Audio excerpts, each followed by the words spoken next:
Correct. Play the radio. Make sure the television is...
Correct.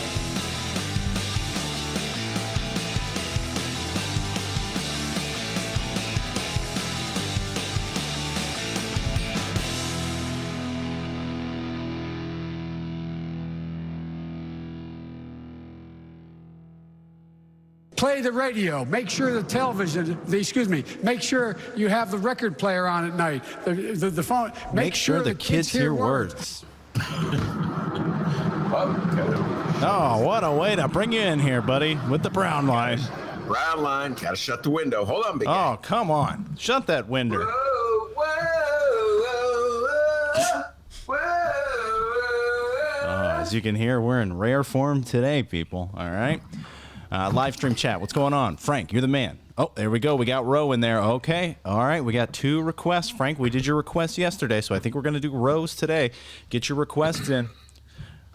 Already got a couple texts from Frank. Excuse me. Oh, my God. Swallowed that wrong. Hold on, T. Okay. As long it's as not COVID. Hey, and it's not me. We've been doing our thing here, quarantining. I'm still in my apartment, and I love it.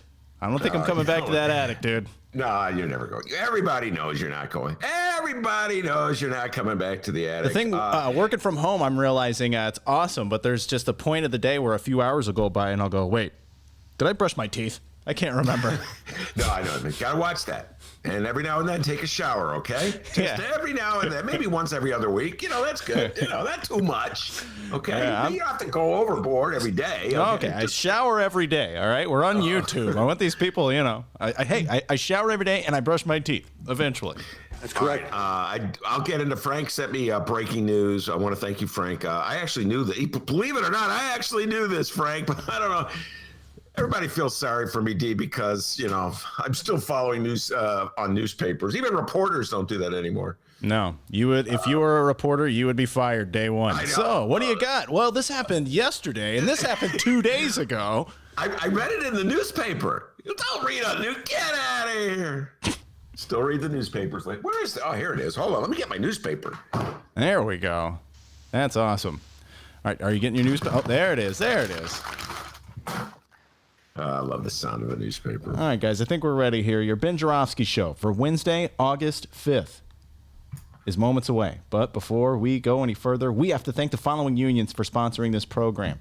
Unions like the International Brotherhood of Electrical Workers, Local 9, the International Union of Operating Engineers, Local 150, are sponsors, as well as our good friends at the Chicago Federation of Labor. If you're listening to this and you own a business or you're a bigwig at a union and you're like, man, I'd like to get my business or union on that list of sponsors, Dennis reads, well, we'd love to read it, all right?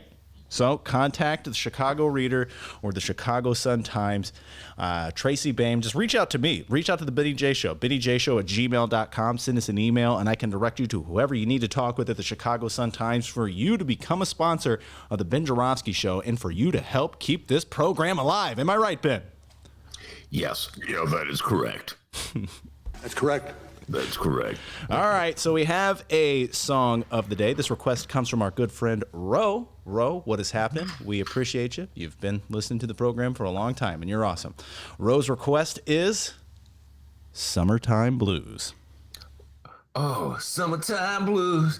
Oh, I know that song. Do you? The Summertime Blues. Summertime Blues. Bro, I swear to God, I know that song. I just can't think of it right now because on my mind is I'm every woman. Oh, Whoa. all right. Some Whitney. You know that? Hell yeah. Whoa, look at. But I can't. Summertime Blues. I know that song. It's from the '60s, Ro. I swear I know that song. I'll just make it up. Summertime Blues. Yes, I got 'em, boo. Wow. Womp, womp, indeed. The Ben Joravsky Show starts now.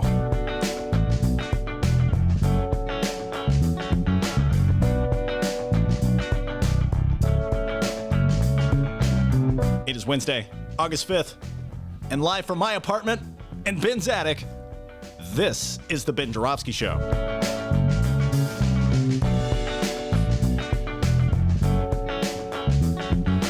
Today on the program, legendary Chicago journalist, Monroe Anderson.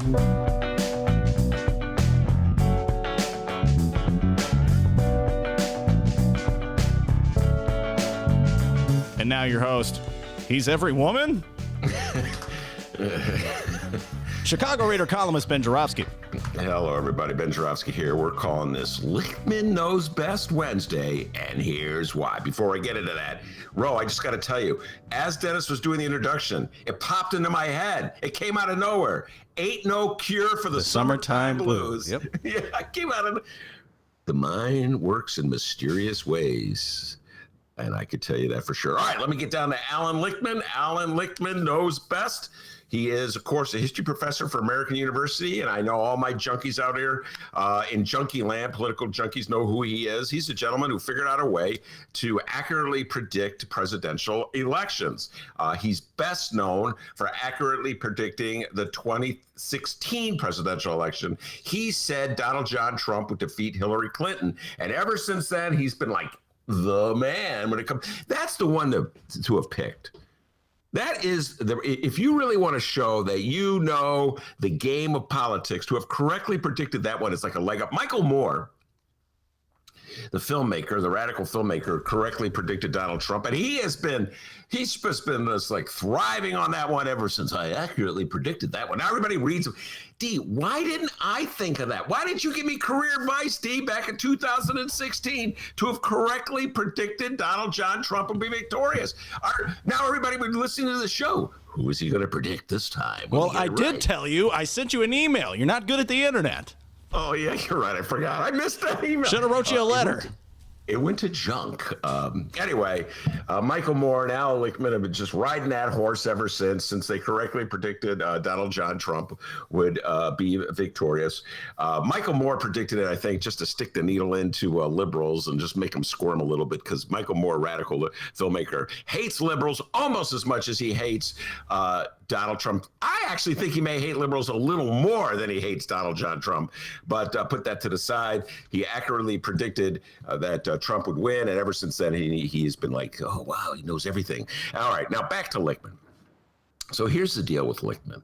He concocted a formula for making presidential predictions. It's Lickman's theory is that voters are a pragmatic group of people, and they aren't swayed by slick commercials. They aren't swayed by ideology. What sways them and motivates them is how they think the administration has handled their job of running the country. That's the Lickman theory.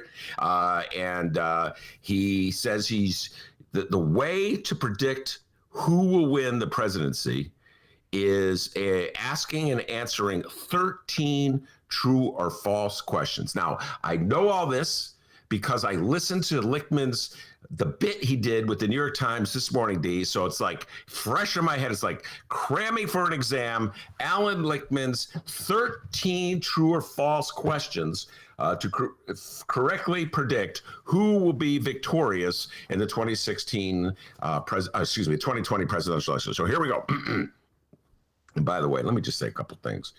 Yes, he did correctly predict 2016 Donald Trump win, but a lot of the other ones are not that hard to predict. I'm just saying.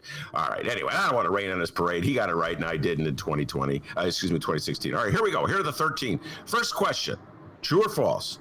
Midterm gains for the president. In other words, did his party win in the midterm elections? False. Remember, if you get 6 or more false, the incumbent party will lose. So false.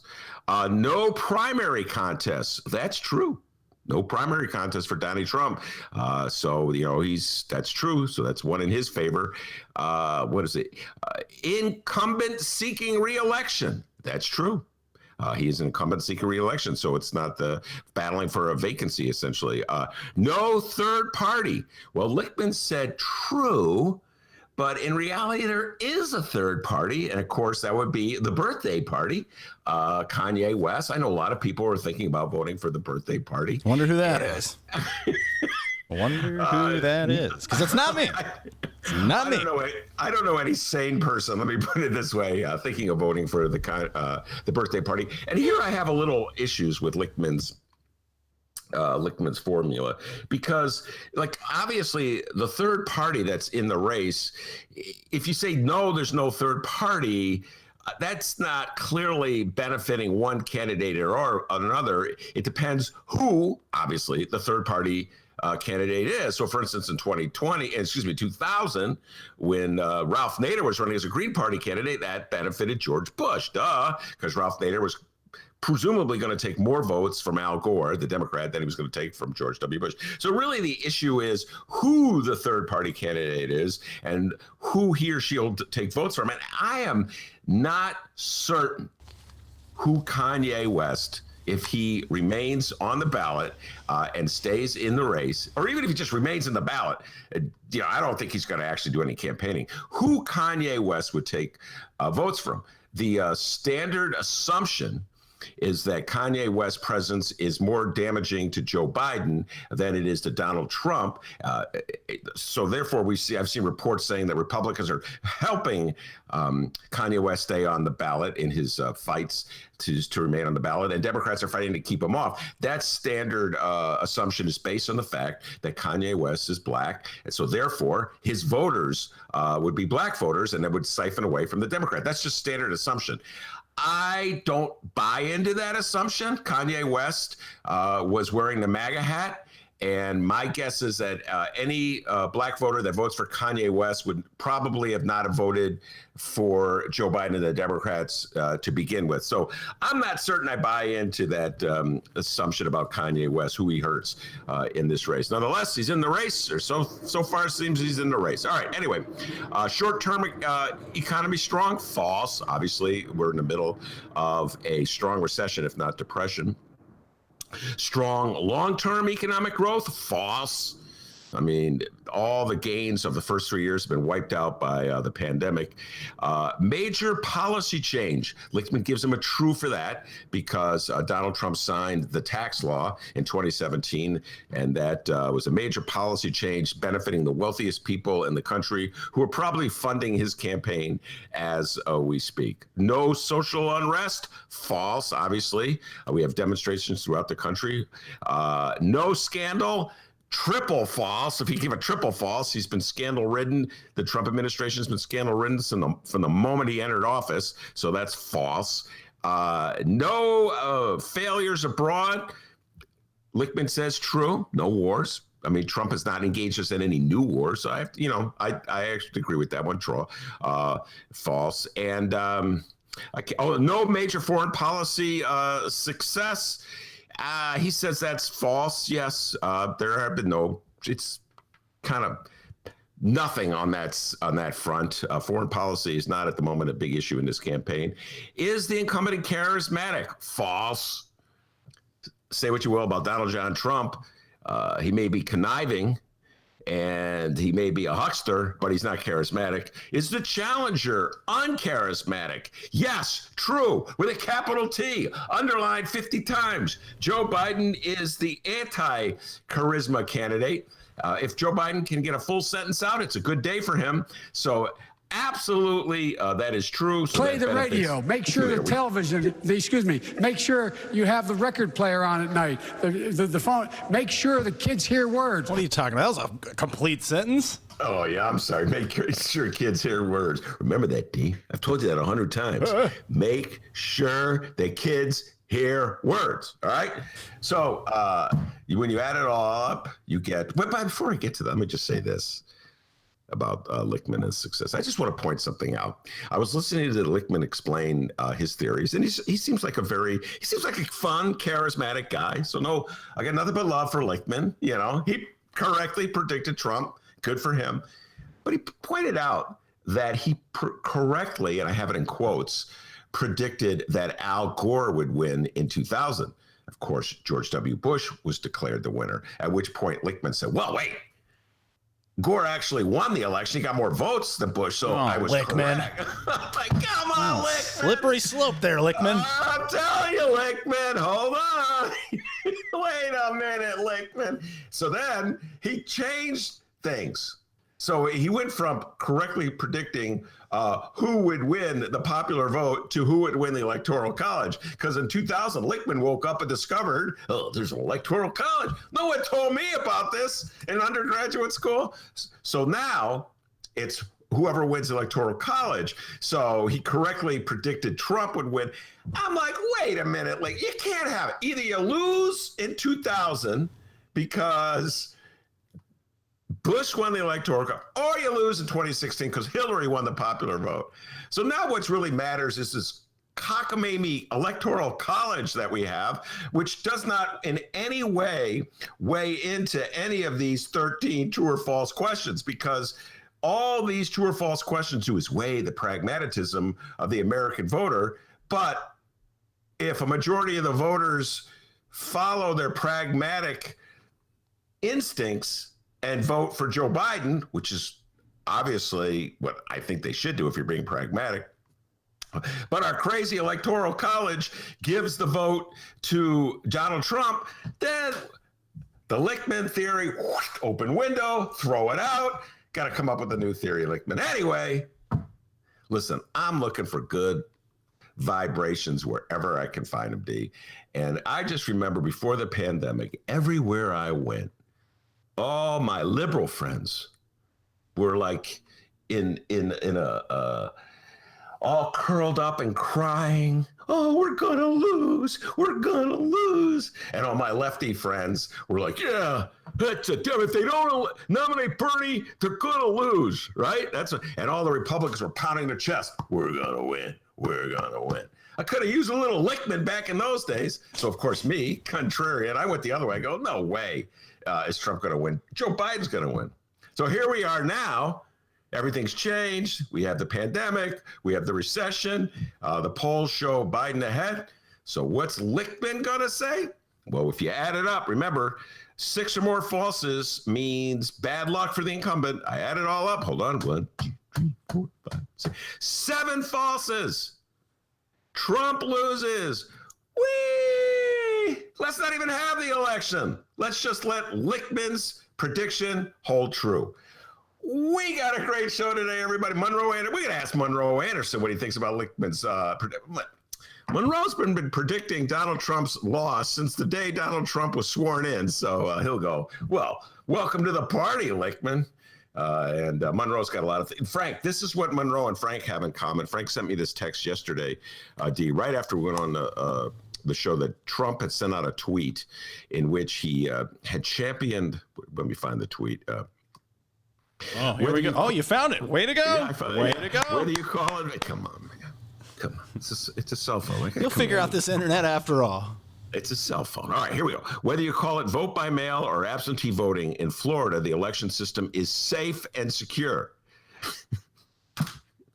Trump is a piece of work. This is his tweet. It's safe and secure in Florida. Tried and true. Oh, it's tried and true. Florida's voting system has been cleaned up. We defeated Democrats' attempt to change.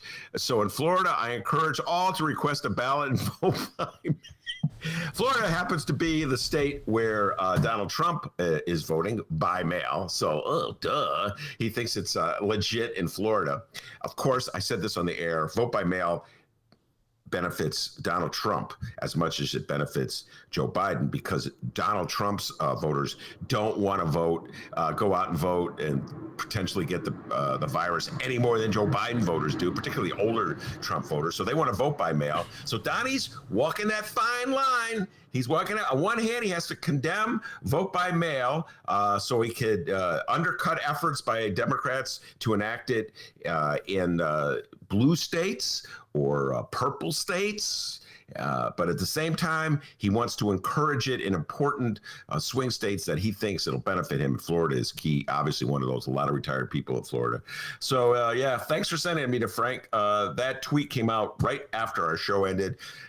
Donald Trump, say what you will about him, he's pretty slick.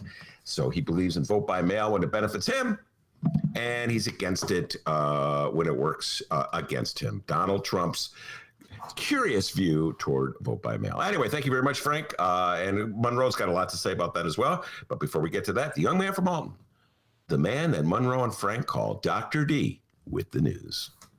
Hey, what's going on, everybody? False. I'm not a doctor.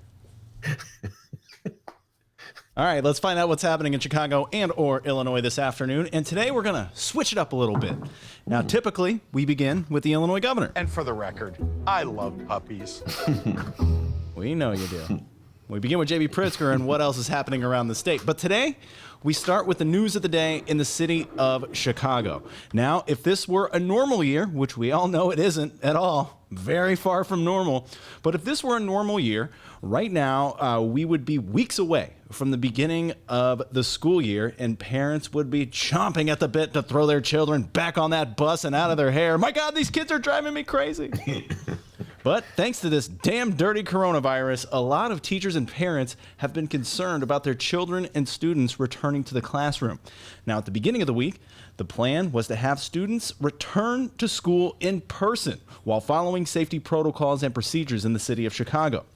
The city health commissioner and the mayor were both on board for this plan. The health commissioner even said she didn't believe the risk of spread was significant. Then a little later on Monday, our friends at the Chicago Teachers Union protested outside City Hall, saying that it is unsafe to return to the classroom and wanted all public school students to continue with online learning this fall. CTU Vice President and one of the coolest people I've ever met in my life, SDG Stacey Davis Gates, said, quote, "You can't convince anyone out here that it is safe." Now, after that, maybe it's just coincidence, maybe.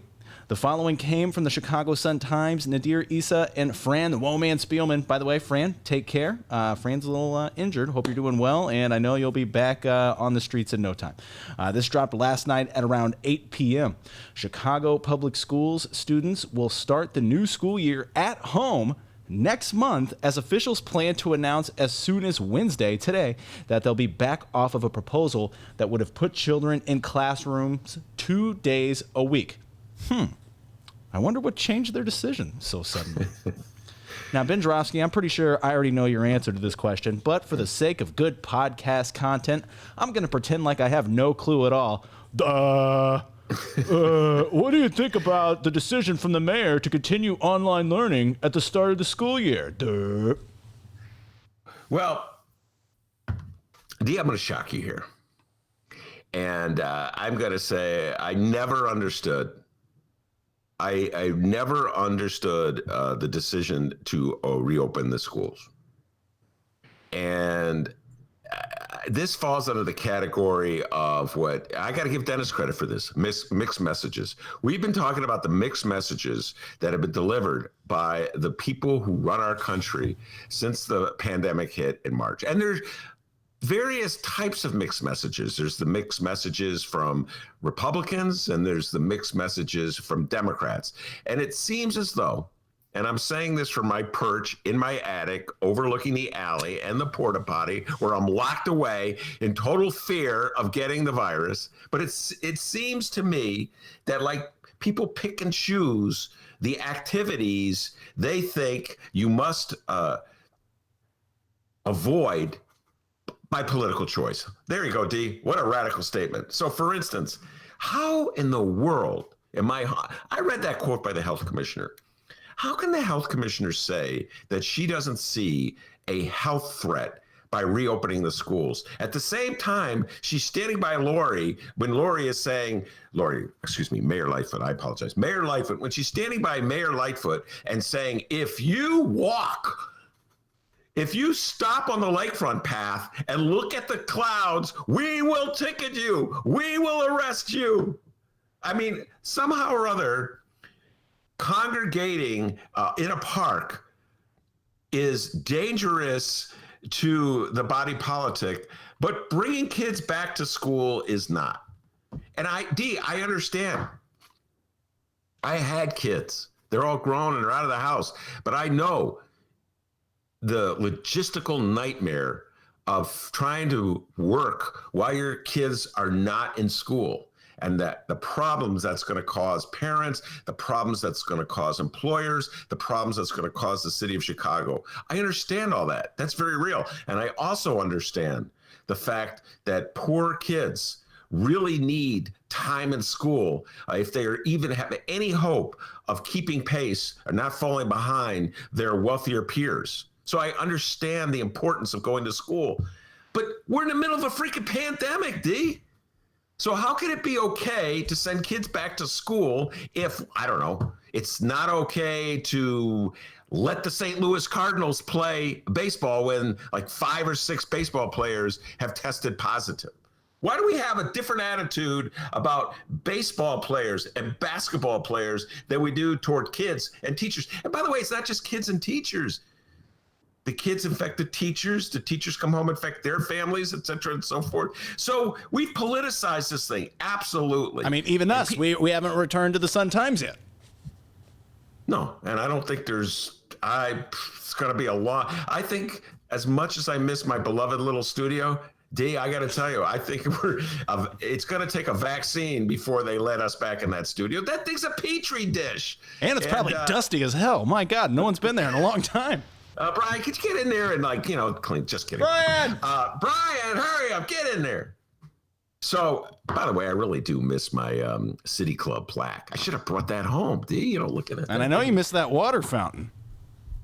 I do miss the water fountain, but on the other hand, hold on, D. Oh my God, is that delicious? Ew. So, I mean, we'll get into this a little further, but just the way people line up in Chicago, it's true. Everybody knows I love the Chicago Teachers Union, and SDG comes on the show all the time, and we go at it, and she's been a good friend of the show since I've been on the air. So everybody knows that. But the hate people have for the Teachers Union, it's like, how dare they politicize the schools? How dare they do that? What? Oh, the schools aren't politicized? Like every mayor that comes in automatically, as much as possible, lowers the test scores of the kids so that any increase is somehow or other indicative of something they've done? This has been going on. This is the games that politicians have played with the schools since I can recall. They weren't already politicized. It's only when the teachers get involved politically, then they're politicizing the situation. What about the kids? So, D, I don't know how they could have kept with a straight face said it was safe to open the schools if somehow or other it's still not safe to walk in a park or look at the clouds in a park. No, you can walk, but you have to walk briskly. What is it? Keep moving. No congregating. No. Somehow or other, that's dangerous. And bars. Bars are dangerous. They're always mad at bars. But it's okay to put kids in a classroom. So I don't know. I don't get it. The whole politics between Lori Lightfoot and Stacey Davis Gates, between the mayor and the teachers union, it's so fractured. Clearly it's not in the best interest of teachers or students to have such a division. I've said this all along. I do not know why the mayor's office has not reached out to the Chicago Teachers Union on this, and not just this issue, but other issues. All right, so that was the news earlier this week. Now to this morning. This morning, Mayor Lightfoot gave a public press briefing on the decision of remote learning. We have some audio. Like to hear it? Here it goes. Shout out to ABC 7 Chicago. And as always, please don't sue us. Since the beginning of this pandemic, we made a firm commitment to every single resident that any action that we take in response to this disease would be rooted in the public health data and the science. And today's announcement is a continuation of that commitment to our parents, to our teachers, students, and the entire school community. And it is rooted in what we are seeing in the data and what we're hearing from our parents. Our decision to open CPS remotely this fall is based on our evolving public health situation and feedback that we've received notably from parents and faculty. Dee, here's something that, based on feedback from parents. Now, what if parents had said, you know what? I can't take another day with my kid in the house. The kid is driving me crazy. Open up those schools so I don't have to deal with that kid. What if that had been the response? Would they have opened the schools? I mean, it's either a health consideration, which is supported by the science and the data, or it's a political decision, which is supported by what parents tell you. And I don't know how you could be consistent and say, don't congregate on the bike path, don't go to bars, and open up the schools. I'm sorry, Dee, it's a mixed message. Now, it's true, I have a bias. I'm an old guy. I'm a boomer. I'm very afraid of catching the virus. Dennis kind of all three of those things, very, very, very true. Old guy, boomer, afraid of the virus. Really afraid of the virus. So I understand that. So I understand a lot of younger people clearly don't have this fear of the virus, but I'm happy to say that a lot of my millennial friends are very considerate of me, D. So they're like, we're not going to come around you because they're like, we don't care if we get the virus because, we're young and we're vibrant and it can't kill us. A lot of millennials have that attitude. Not so much now as they did before, but we appreciate you. So I know I have my bias, my fear of the virus, but I got to tell you, it's either the science tells you that we're not out of danger, that we could have another spike, or the science says, no, it's okay. We're past the danger point. We can start doing things like bringing kids into classrooms. And then the plan, well, the kid's going to wear a mask, Ben. Oh, okay.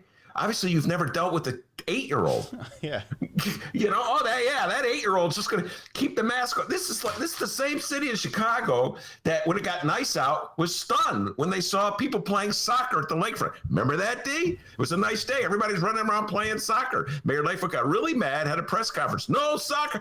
She held the pictures of the soccer. So what are they going to have? When a kid takes a mask off, they got to go have a press conference and look at this kid with the mask.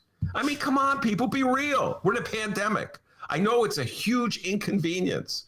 Just a thought of having to figure out the nightmare of going to work and taking care of your kid and making sure your kid is doing something other than what? What would a kid do? Did he play video games all day? I understand that's a nightmare, but it's either a risk or it's not a risk. And to pretend that it's somehow not risky to go back to school when it's so risky to go sit in a bar, that's what Dennis would call a mixed message. Make no mistake, here in Chicago, we are in a better place than most other areas in the country and in the surrounding area. But the fact of the matter is, we are seeing an increase in cases. combined with the trends that we're seeing, the decision to start remotely makes sense for a district of CPS's size and diversity. But we also understand the struggle this will be for many of our parents who have to manage work, childcare, and all the other needs at home, which is in part why we're making this announcement now. We will be building on the lessons we learned from the launch of remote learning this spring to create a more sustainable model, and one that is more structured and, importantly, ensures that students with special needs will have the digital access that they need to succeed. That's in part why we launched our Chicago Connected program, a program that I'm immensely proud of, and that has now become a national model for making sure that we provide free, emphasize free, high-speed internet service to the homes of approximately 100,000 CPS students. And that work is ongoing. All right, let's hope that free high-speed internet service is up and going. That's FREE free, Ben. Yeah, well, where do I get in on that? Kidding. Our internet service, Mayor Lightfoot, our internet service is so slow. Oh, God. As Dennis and I have discovered since we've done our show remotely. But I recall when they first announced the program, they were talking about how it's going to take up to 4 years to implement it. Can we, it's high speed internet service. Can we, pick up the pace of getting it implemented? So anyway, listen, I don't know how she could have, listen, thank you, Mayor Lori Lightfoot, for making the right decision. I don't know how she could have made any other decision, D, unless we were just going to replicate Clay County. Isn't that the county downstate where the judge and DB say, oh, there's no virus out there. Get back to work. No masks. Come on.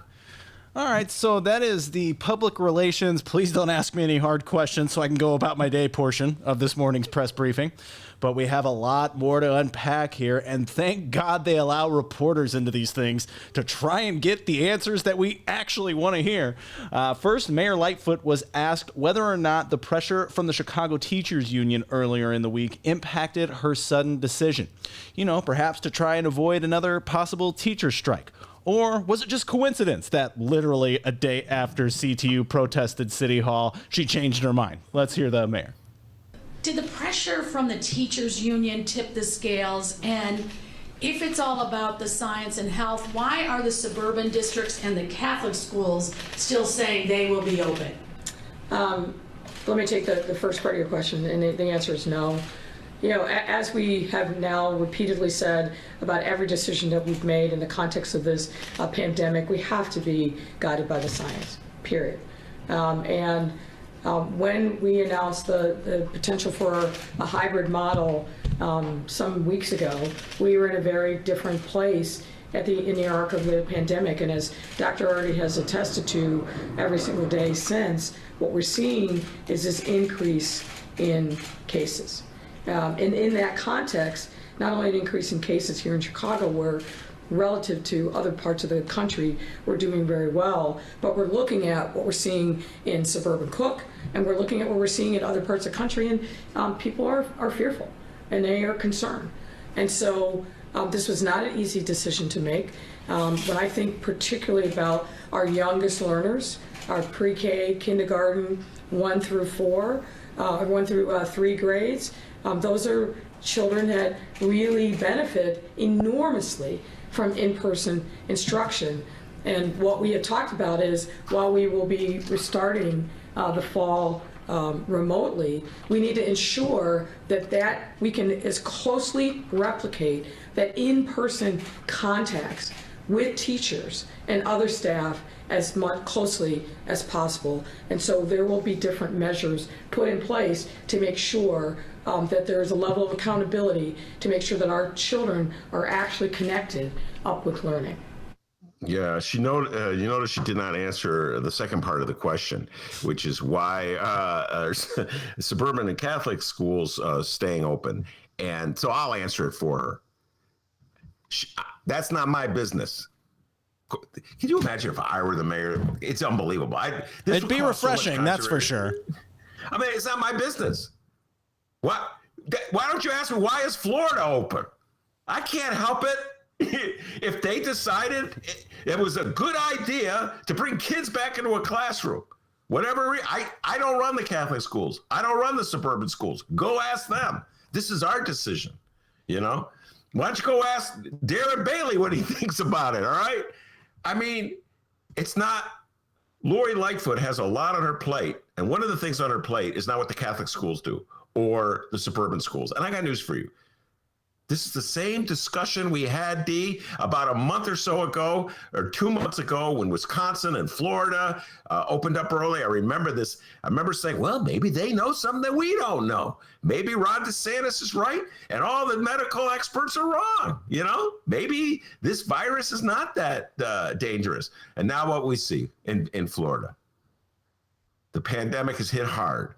And so they're wrestling with all kinds of issues about overcrowdedness at hospitals, et cetera, and so forth. Lori Lightfoot has to look out for people in Chicago. So she can't worry about what some suburban district is doing. And I got news for you. If that suburban district rolls the dice and it goes wrong, those parents will be yelling and screaming at the suburban school officials. And Lori Lightfoot can go, ha, ha, ha, ha, ha. Not that anybody should do that anyway. I remember when Ron, in the immediate aftermath of Ron DeSantis opening the state, it's like all those Fox talking heads, Sean Hannity, were like, well, we should go apologize to Ron DeSantis now because look how everything is great in Florida. And now, you know, they don't say that anymore. So again, it's a very dangerous situation. You either take the virus seriously and you take precautions to protect people, or you take that risk. And apparently, some suburban school districts and Catholic school districts are willing to take that risk. That's not Lori Lightfoot's problem. And I wish she had said that, but I guess she doesn't need to get into a fight with the suburban school districts. I'm just picturing a Mayor Joravsky. Excuse me, Mayor, can you just wear a blazer once, please? One time. Maybe a tie. I'm just saying. Get me going on those suburban school districts, man. I'll be like, what do I care what they do? God damn. Do I live in Hinsdale? Huh? Okay. Oh, what? No. Oh, that is the mayor. I thought that was the janitor. One time, one time I couldn't help myself. There was it was at the Chicago Teachers Union headquarters, and there was some kind of press briefing. This is the good old days. Karen Jennings Lewis was in charge. And we were having negotiations. The reader was having negotiations with the lead, our owners, union negotiations. Anyway, I walked in, and the CTU allowed us to use a conference room for negotiations. I walk in to go to the conference room, and there was the podium and the mic, and all the reporters were gathered around, and Karen Lewis walked out. I couldn't resist, I just walked up to the mic, go, I'm sorry, I'm not taking any questions today. I'm sick and tired of answering your questions. I had a feeling of what it was like to be a really important person. And then they were, get out of here. And I went into the negotiations. Oh, that Ben. All right. He's got a million of them. And I'm going to ask you a question here. Maybe give me a percentage of the thought of the CTU pressuring the mayor's decision to do this. What's the percentage of the CTU affecting the mayor on this? I don't think they affected the mayor. I'm just not buying into this CTU versus the mayor. I know that Jesse Sharkey proclaimed it as a great victory. Jesse Sharkey, the head of the CTU. Love you, Jesse, but I didn't buy it that way, and I wish they hadn't presented that way. It's like it's either the right. It's not like a great decision. It's like we're not happy that they closed schools. We wish the schools would be open. I wish the schools would be open. Again, I have kids. I know what it's like. Oh my God, just the thought of having kids at home, trying to get some work done and trying to make sure they're getting some work done. Dad, I want to watch some more reruns of The Simpsons. My youngest daughter she would have watched 8 hours of The Simpsons nonstop. By the way, you can learn a lot from watching The Simpsons, just saying. All right, so I understand what they're going, but it's not a victory. We're in the middle of a pandemic. This is a freaking crisis. I don't understand why the Chicago Teachers Union and Mayor Lori Lightfoot aren't working together on this. And Lori Lightfoot has not brought them in from any point. Were they at the press conference? I don't have to see was Jesse Sharkey standing behind Lori Lightfoot at that press conference? I don't believe so. I don't believe so. So zero percentage that the CTU pressured the mayor's decision here. No, I don't think so. I think that I think that Mayor Lori Lightfoot, I think what was actually Jesse Sharkey may have made I got to give Jesse Sharkey credit for this point he made in the paper, where he said she wants us to force the decision. So it's like this bizarre game of this bizarre PR game that really no one's following except for like obsessive geeky reporters like myself, like who's ahead, who's behind, and I do know this. Lori Lightfoot has successfully turned most of the media against the Chicago Teachers Union. I'm just saying that, D, based on conversations I've had with many off-the-record conversations. Ben, your girl, Stacey, you really got to do something. What do Stacey Davis Gates is her own person. Oh, Ben, could you give her a call and tell her what to do? Like, she's going to listen to me. You know what I'm saying, D?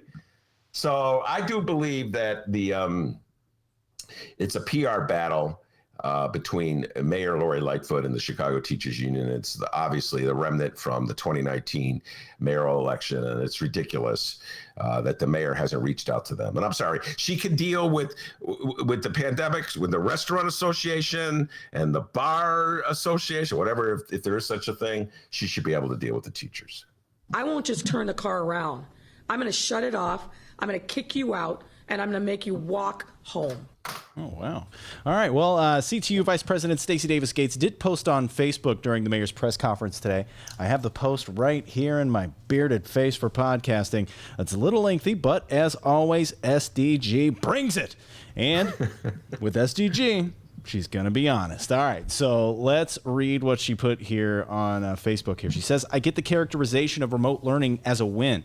It makes sense only because our country has allowed politicians to turn the safety and morality of human beings into a political contest. Students, community groups, parents, and CTU Local 1 organized to force the mayor into making the best decision. We shouldn't have had to make her make that decision. And hashtag ERSB should have made the decision already, but this is Chicago.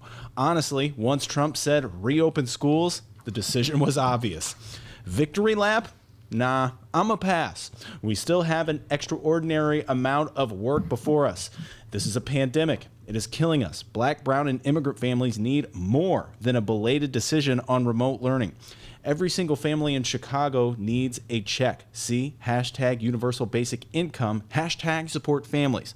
The moratorium on evictions ends on the 22nd. See extend the moratorium. You can't do remote learning without a home. Unemployment benefits have ceased. See pass the hashtag Heroes Act. Every student does not have a device or access to broadband. See, demand that the mayor and CPS purchase a device and hotspot for every single student in CPS. We have 34 days until the start of school. We have a lot of work to do in a short amount of time. This will require partnership. We continue to extend our hand. I'm with. Who's ERSP, D? I'm looking it up. That first hashtag. Mm-hmm. I'm with her on that one. And everything she says is true. Absolutely, every one of those points impacts students. Think about it. If you get evicted, it's a huge impact on a student's life. And right now, D, we talk about this all the time. We're facing the possibility of mass evictions. I've been reading stories about this for the last week because the aid that the federal government has been providing Americans who are out of work has ceased. And so rent checks are due. And what's going to happen when parents can't pay the rent? It's a very real problem. And the city of Chicago, the leaders in the city should be working with the congressional representatives that the city has, with the unions that the city has, to put the pressure on the Republicans in the Senate to pass aid, continued aid, that's $600 a week. It should be all a team effort. They should all be working together. But this nonsense in the city of Chicago, where it's like a battle between the mayor and the union over whether the mayor follows her own dictates on doing everything we can to avoid spreading the virus, is ridiculous. And it's not helping anyone, except perhaps maybe the Republicans. So I'm with Stacey on that one. I do believe that it's time the Democratic Party particularly as we head toward November's election. Be on the same page on these just basic fundamental democratic values. All right, by the way, ERSB, Early Reading Skills Builder. That's correct. See, Stacy's into that Twitter stuff. I gotta give her credit for that. That She's Twitter younger than me, stuff. man. That Twitter. Hashtag hashtag Stacy. So, Oh, Frank on the live stream chat says Stacey Davis Gates should run for mayor. And then Brianna agreed 100%, Frank. listen, I'm a huge fan of Stacey Davis Gates. I say it all the time. She comes on my show, and so many people are telling me, Ben, you don't know her. She's not. She's fooled you. She's tricked you. They always tell me that. You don't know the real Stacey Davis Gates. So many people have told me that. But anyway, I don't know. That just politicizes the very issue. But she does, I got to say this. Those are democratic values. Everything she put in that tweet are democratic values that Lori Lightfoot and J.B. Pritzker should sign on to. All right. And do you think there is any possibility Stacey Davis Gates runs for mayor? I don't think so. All I right. think Brandon Johnson, if it's coming from the Chicago Teachers, I think Brandon Johnson is a more likely candidate than SDG. All right, on to the next question here in this press briefing. Hey, about that plan to help those who can't afford to keep their kids home during the school year. What is it again? Is the city going to keep some schools open with administrators like they did during the strike for parents who have no other childcare options? Will there be a backup childcare plan, and who will it involve? Well, we are looking, as I mentioned in my remarks, and I believe Dr. Jackson also indicated, we're looking at a range of options. We know that for some parents, they simply can't afford to stay home. They don't have that luxury. And we want to make sure that, particularly for those parents, our essential workers, that their students have every opportunity to learn as possible. And that, in some instances, is going to involve providing options for them outside of their home. We recognize that, and CPS is hard at work. And Dr. Jackson, I don't know if you want to comment further on that. As the mayor pointed out, we are currently working on a plan to support essential workers and other individuals who may fall in that category where they need child care services. And just to underscore the point that was made earlier, when we released the framework, it was a draft, and we said at that time it was a plan that we would implement when it was safe to do so. I just want to thank all of our parents in particular who stepped up and participated in the town halls last week. Those conversations were really good and useful. All right, so there's a plan. Didn't really hear the details, but there is a plan. Well, they're working on something. Okay, so again, is the Chicago Teacher Union part of that workshop? Do they have teachers working with them? You know, so you have to figure out some alternative. It's essentially childcare. And so essential workers, it's absolutely true. Essential workers, if got to get to work, where are their kids going to go? If there's no grandparent or uncle or aunt or dear friend or older brother or sister, etc., to look out for the kid, where are the kids going to go? So yes, you need to take care of that. Just like you got to worry about where the rent is going to come from. Will there be mass evictions? These are all the really difficult problems and challenges that this pandemic has caused. So simply saying, we'll deal with that by opening up the schools and putting kids in, well, that takes care of that problem. Now essential workers can go to work. Oh yeah, what happens when kids spread the virus to their parents and they can't even get to work anymore? So obviously there needs to be planning, and I don't understand again why teachers aren't in the room helping with the planning. Or what are you going to turn over to the Park District? The Park District employees should be in the room. It shouldn't be this typical Chicago thing where everything is top down. The mayor and just her closest advisors get together and they make some plans, and then they announce it to the teachers, and then we have the teachers responding with their counter proposal, like everything is a negotiations, and then the mayor ignores them, and so then there's a protest, and then the mayor finally bows to reality, and the teachers say, hooray, triumph. We arrived at this decision that was supposedly dictated by the science. Why should it be something that's viewed as a political victory? or a political retreat, which is, you watch, there'll be critics of the mayor who say she should have stayed tough to the union. Doing what? Open the schools? Is that it? That's good for the kids? We are in a crazy situation, D, in the city of Chicago. Yay for our teachers! Yay for our teachers! And finally, a question during Mayor Lightfoot's press briefing that has nothing to do with schools or the coronavirus whatsoever. Madigan Gate. Yes, the time. You asked her about that? That's right. The time utility giants Commonwealth Edison admitted to allegedly arranging jobs, allegedly arranging contracts, and allegedly arranging payoffs to Democratic Illinois House Speaker Mike Madigan's associates. Allegedly. Now, as you will hear here shortly, this morning, count them six, Chicago City Council members made public announcements saying that Speaker Madigan should resign. Ben, would you like to take a guess as to who those 6 city council members are?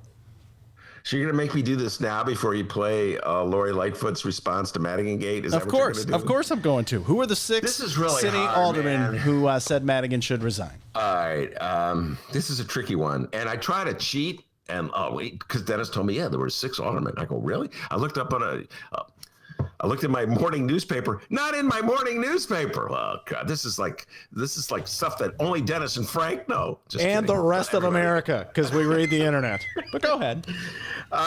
So this is a really tricky one, folks, and you just got to get into sort of the mentality of a Chicago alderman or a Chicago politician. Again, let me set this up. Michael Joseph Madigan is the most powerful state House figure, perhaps second to Pritzker. Okay, so he's second to Pritzker. Definitely in the General Assembly, he's the most powerful man. And everybody's afraid to unnecessarily antagonize him because there could be consequences if he's still in office a year from now. So state reps are really wary. We've been counting all week, right, D? The number of state reps. By the way, can I give a shout out in the middle of this to Eric Zorn? Can I do that, D? Will you let me do that?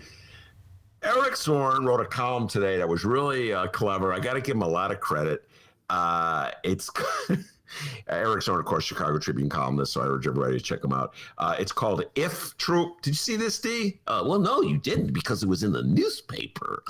I saw it in the newspaper, although I'm sure it's on the internet as well. Anyway, I laughed at it because I'm a baby boomer, so I know what F Troop is. So I didn't think any millennial would get the joke. But then to my amazement, when I told Dennis about it, he got the joke. Yeah, I know F Troop. Great show, by the way. Larry Storch, was it Storch or Storch? I think it was. Yeah, millennials, hang tight here, all right? We got a lot of references in 2020 coming up, guys, please. By the way, we had a great interview yesterday with Joshua Smyser de Leon, and which will probably drop on Saturday, but it was so funny. We got a real, he's a millennial, and he was teasing me like crazy, as millennials do. But anyway, so If Troop, and that's the troop of Democratic legislators, and congratulations, Eric, for coming up with this gag. The troop of Democratic legislators who say they will call Madigan to step down if the allegations prove true. Well, they're not allegations, okay? It's a plea agreement. Commonwealth Edison is not alleging. They're not alleging that Commonwealth Edison paid off these people. Commonwealth Edison said, we hired these people to curry favor with Madigan. So now the issue is, did Madigan know about it? Did he change his behavior because of it? Okay. So anyway, if the allegations prove true, is what the If Troop says, we'll go against Madigan. And the real reason is that they're afraid, because he's a very powerful politician, and there could be ramifications if you upset him, and if he's still around. All these people, particularly Mayor Lori Lightfoot and J.P. Pritzker, are going to need him to get legislation through the General Assembly. So yeah, everybody is just tiptoeing around this one. So when you ask me about 6 aldermen, I'm like, I say you're kind of tiptoeing around this question I asked you about these 6 aldermen. So I'm gonna start the timer. I'm gonna start the timer and see if you can name the 6 aldermen who said Madigan should resign. Ben Joravsky, go.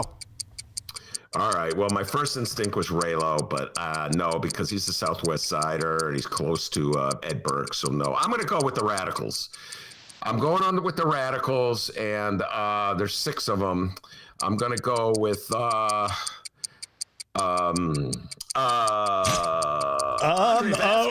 is not an answer. Rosanna Rodriguez, Danny LaSpada, Byron Cicero Lopez. I don't think Jeanette Taylor would be on that list because the black politicians in this city have been backing off. They've not gone because they think they've equated. They're championing the notion that you're innocent until proven otherwise. So I don't think Jeanette's on that one. I don't know, D. I give up. My alderman, Matt Martin. I'll bet you Matt Martin's on the list, and I don't know who the 6 is. I've run out of steam. I've done 5, so I'll just take a wild guess. Carlos Ramirez Rosa. There's my 6. All right. Well, you did pretty well. Didn't get them all, but we got Matt Martin. You were right about that. Rosana Rodriguez Sanchez was on there. You said her. Daniel Espada, Byron Cicero Lopez, and here are the 2 that you didn't say here.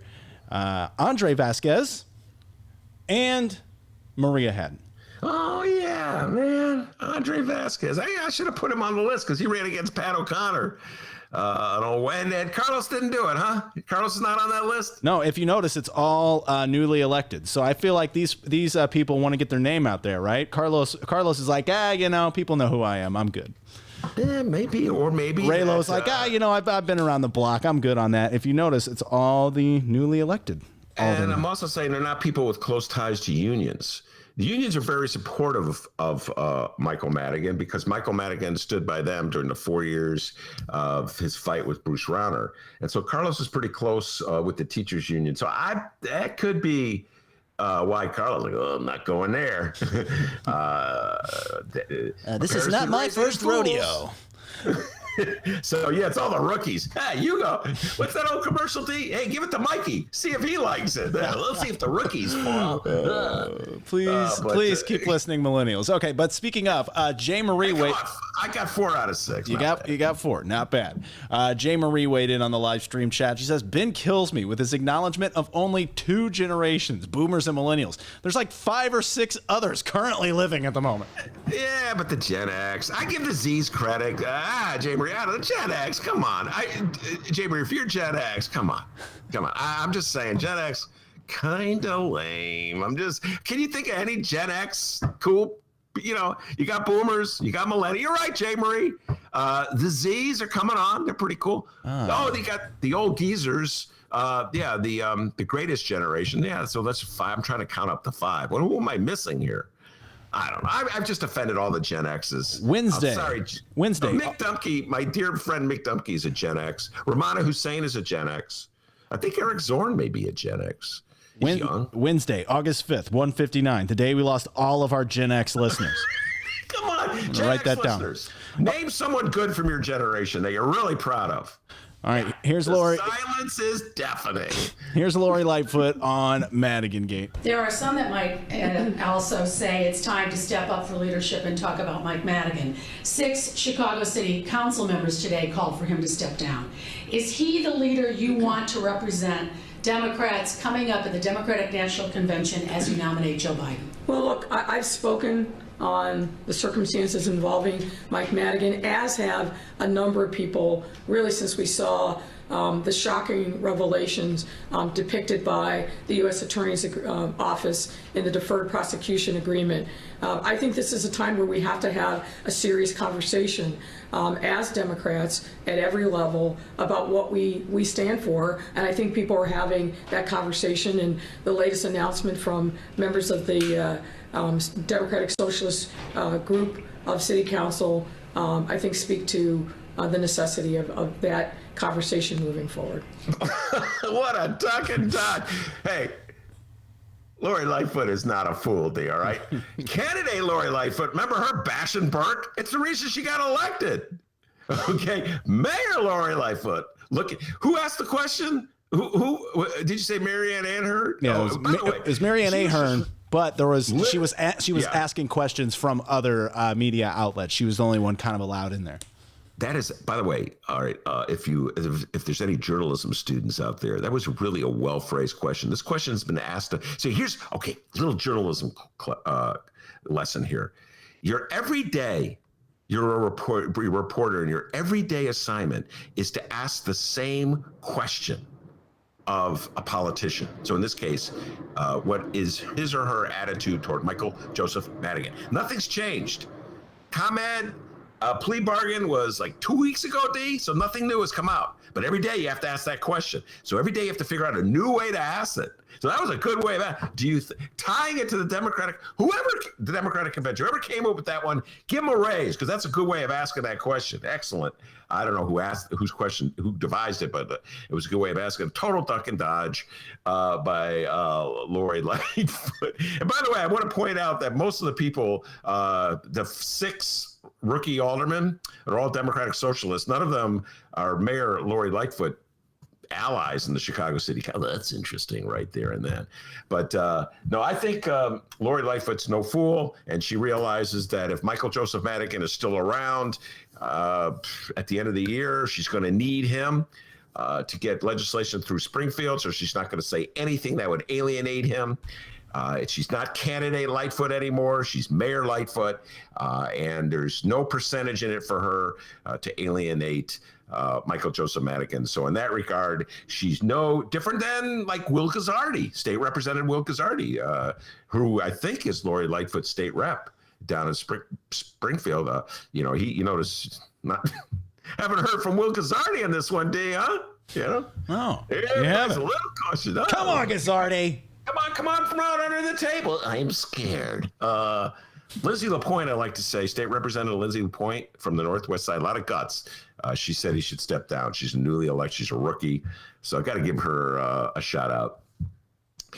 As much as I appreciate Michael Joseph Madigan for standing up to Ron, I always appreciate him. I think it's time he stepped down. That's my personal opinion. All right, so that's our city news coverage here today. Illinois Governor J.B. Pritzker at 2:30 will be giving his COVID-19 press briefing. Best concert? Yeah, Steve Miller Band and the Eagles. Okay, no one asked you, but he loves the Eagles, guys.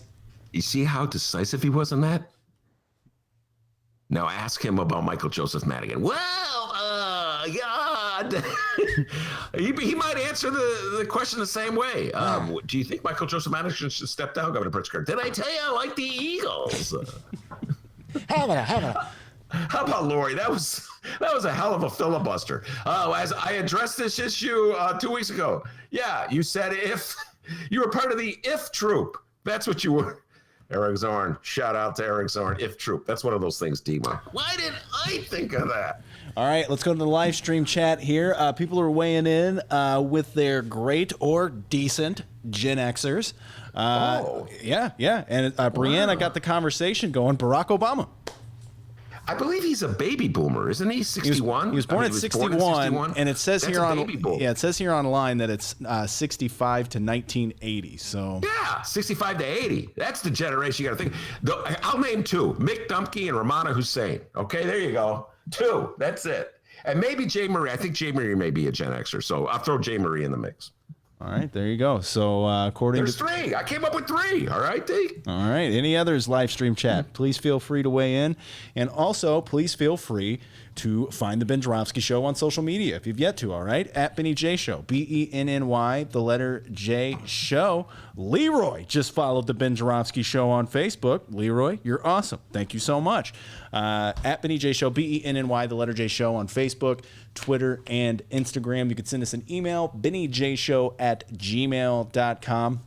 And guys, I'm sitting here waiting by the phone. No one's left us a voicemail. 708-658-4788. I'm sitting by the phone waiting here, guys. 708-658-4788. You can leave us a voicemail, and more than likely, we will play your voicemail on the program if you're not insane or crazy or cursing up a storm. If you have some political information you'd like to give us, we'd love to play your voicemail on the program. Hello? Okay. Hello? Just kidding. I just love doing that gag. Sorry, dude. That's a great gag. Sorry. Keep it up. That's a great gag. I like it. All right, so we're going to take a quick break here, and when we come back, Monroe Anderson, the legendary Chicago journalist, is going to be joining us. Ben, let's keep these listeners listening. What do you plan on talking about with Monroe? Well, Monroe, we're going to go through the Lickman formula for picking presidents. And Monroe is just up in arms about Donald Trump, and he agrees with Frank, his hypocritical attitude toward voting by mail. Talk about the post office, how Trump's trying to sabotage the post office to win this election. I'll tell you what, the part of Lickman's formula that he does not cover is cheating. Okay. So Lickman's formula, which I just ran through, Professor Lickman, the formula he has devised to predict how the electorate will go is based on this notion that it's a pragmatic group of voters who are looking out for the best interests of the country, more or less objectively. So it doesn't take into consideration the wacky electoral college system, which enables the loser to win. That's a huge flaw that it doesn't take into consideration. And it doesn't take into consideration the possibility that there will be cheating. And I call cheating what Donald Trump and the Republicans have been trying to do for the last 4 years: suppress the vote, keep people who should be voting from voting. You could see them already at work in Wisconsin, where they, in the last election, how many we got? I think there was 5 polling places in Milwaukee for the entire city. So these are just some of the factors that will shape the outcome in November. All right, Jay Marie on the live stream chat. She's got a great point. Jeanette Taylor is a Gen Xer. You know what? I sit corrected. You're right. I love JT. I think Stacey Davis Gates. Gen Xer. All right.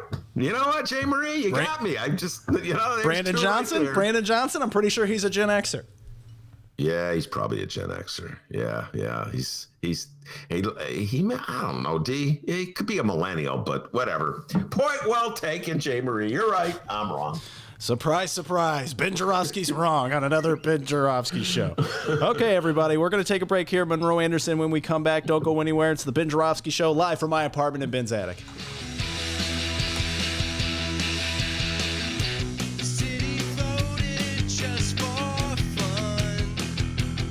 That's correct.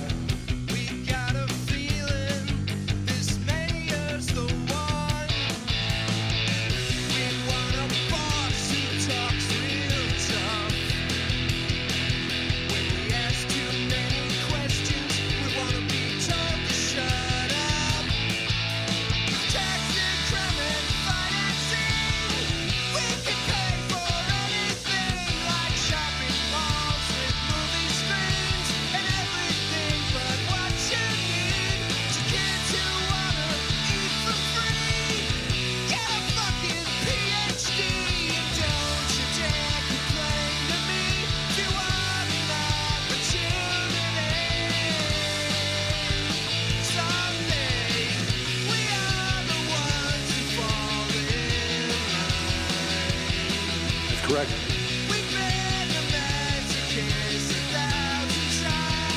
Best concert? Yeah, it's Steve Miller Band and the Eagles.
Read the Chicago Reader to get up to speed on what's what in Chicago.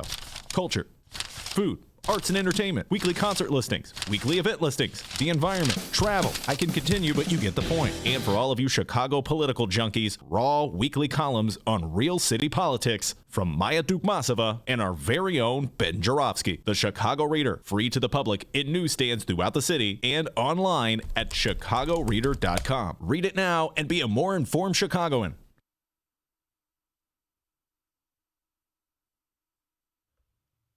Hey, everybody. Don't go anywhere. More Ben Joravsky Show on the way. Monroe Anderson's going to be on the program. I sent him an email. I sent him a Google Meet invite. And as we wait for that, we want to tell you about voting. But not just any kind of voting. Oh, no. Voting by mail. Hey, everybody. Let me tell you about voting by mail. It's pretty cool. Voting by mail ensures equitable access for everyone. Normally, vote-by-mail applications are filled out online or in person. This creates a burden for people with limited access to transportation or internet services. Disproportionately, the elderly or people of color who are among those at greatest risk from COVID-19. Because of the pandemic, a law was passed in Illinois for November requiring vote-by-mail applications be sent to anyone who voted in 2018, 2019, or the 2020 primary. This falls short of what is needed, particularly since these elections saw low turnout. We need to expand access. Mail-in voting is the best way to ensure everyone's voice can be heard safely. We can help expand voting access in Chicagoland by asking officials to send every eligible voter a vote-by-mail application. So, visit votemailchicago.com. That's votemailchicago.com for call scripts and a petition. One more time. Vote. V-O-T-E. Mail. M-A-I-L. Chicago. CHICAGO.com to make sure that every voter in Cook County has safe and equitable polling. That's correct.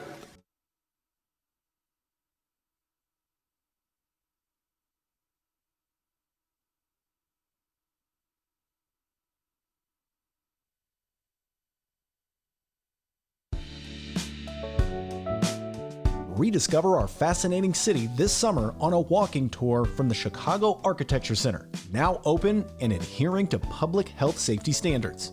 Our entertaining and expertly trained docents will guide you through the Chicago you've been longing to explore, from magnificent downtown architecture to awe-inspiring neighborhood gems. If it's worth seeing, we'll take you there. Get tickets at architecture.org/tours. The stories of the city begin at the CAC.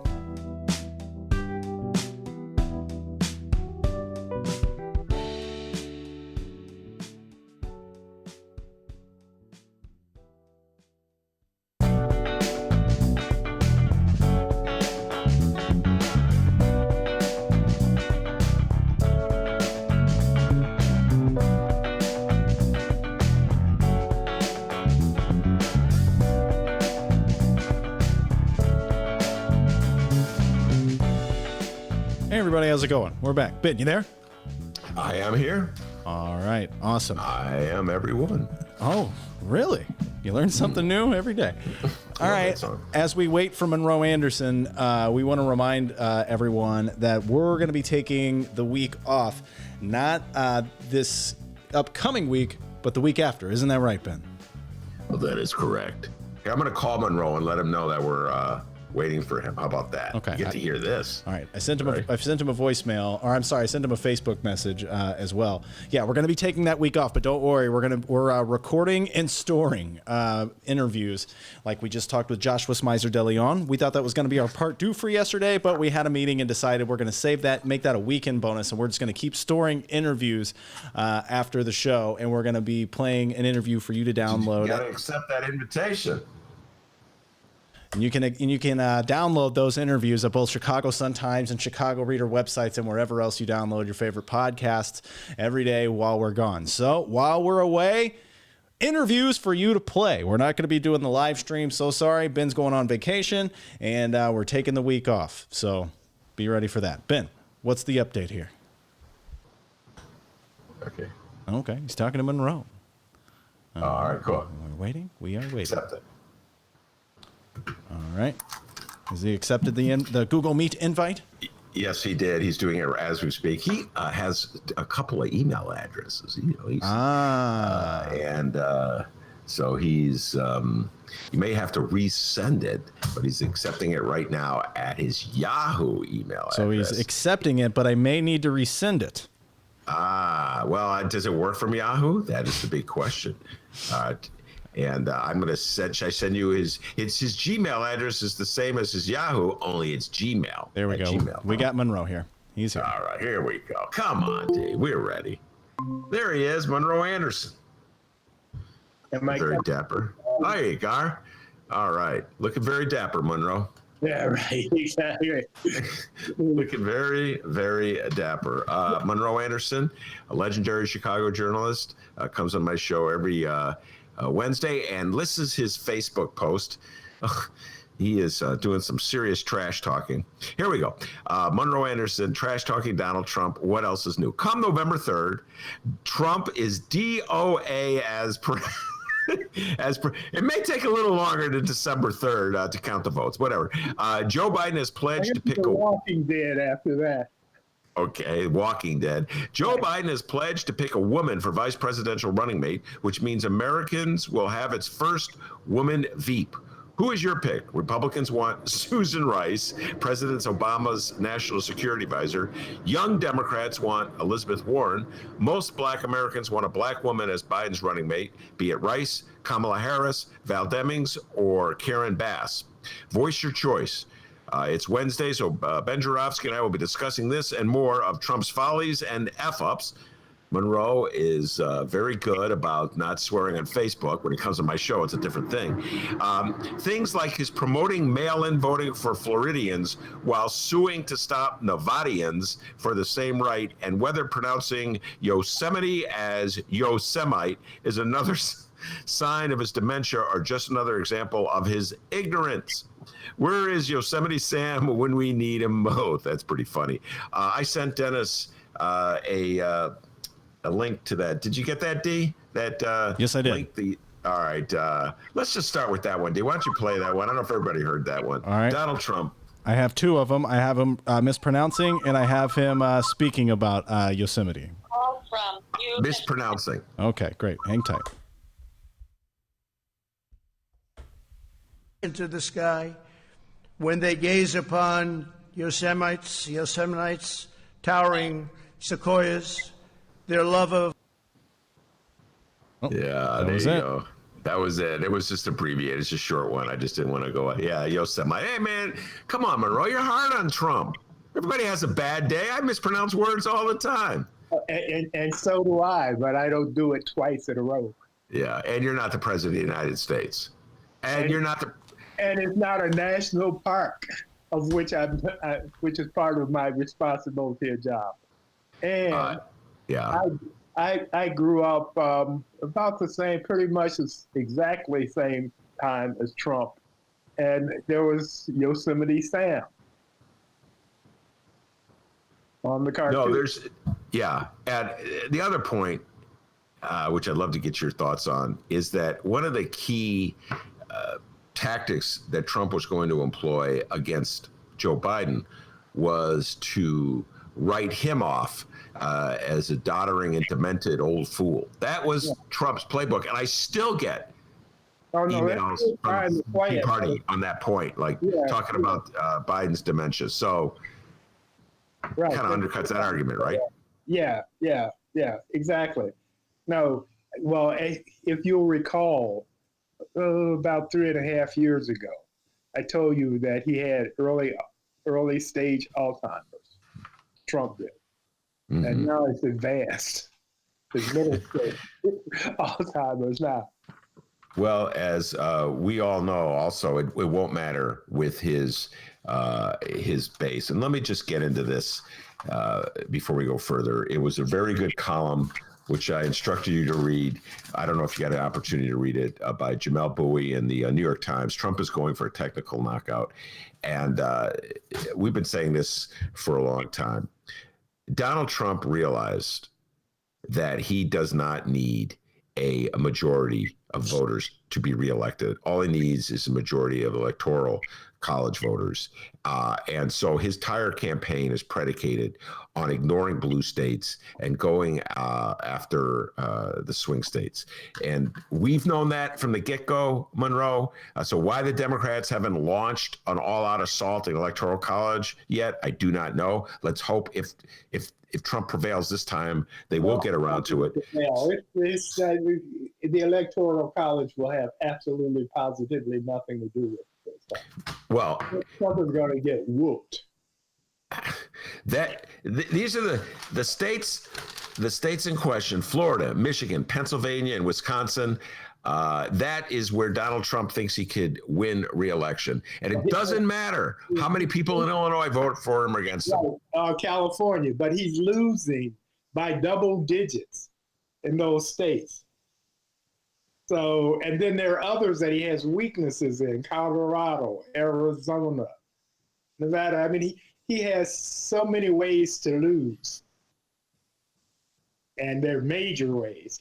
And the problem is, as I've said on your show before, and I will repeat it till November 3rd, if necessary, is that people are dying. We're up to 157,000 now. The projection is by November 2nd, it'll be 200,000. Now, everybody who's lost a relative or a friend or someone they knew someone they knew casually is not going to rush out and say, I want 4 more years of this. And he has no plan to, in fact, what he's doing is he's ignoring the pandemic, pretending like it's not there, and if poof, it's going to go away magically. But he has no plan.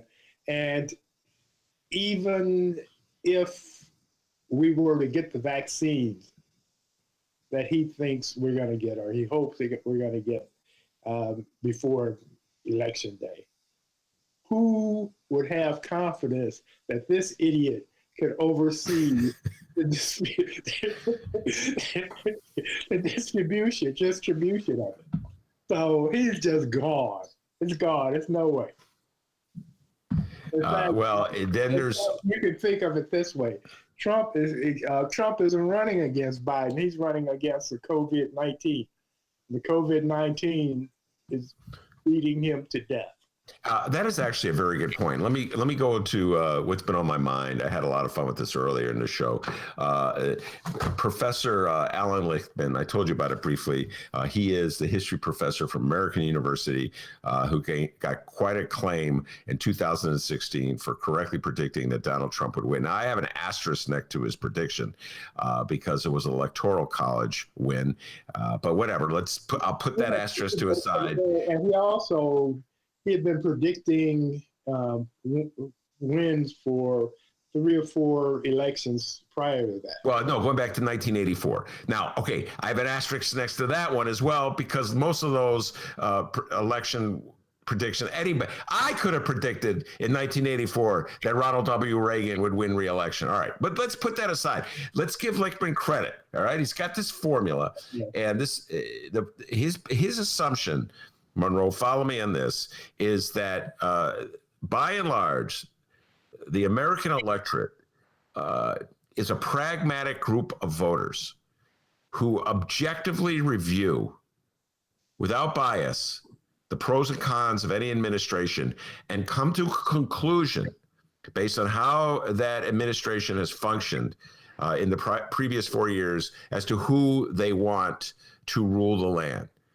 And when he adds up, he has a list of 13 questions that are true or false questions that if the answer to those questions is a majority of false, then the incumbent will lose. If a majority of those answers are true, the incumbent will win. And almost every single one of these questions, like for instance, is the short-term economy strong? The answer is false because of the pandemic. Right. And when I look at Lickman, and I've been listening to you now say the same thing, essentially, Donald Trump was on the road, if you believe Lickman, for re-election until the pandemic hit. Because a lot of these falses that are hurt in the Lickman formula that are going against Trump would probably not be going against Trump if not for the pandemic. Your thoughts? Trump was going to lose 6 months ago. He was on the road to losing. And he's just going to lose in a much greater number now.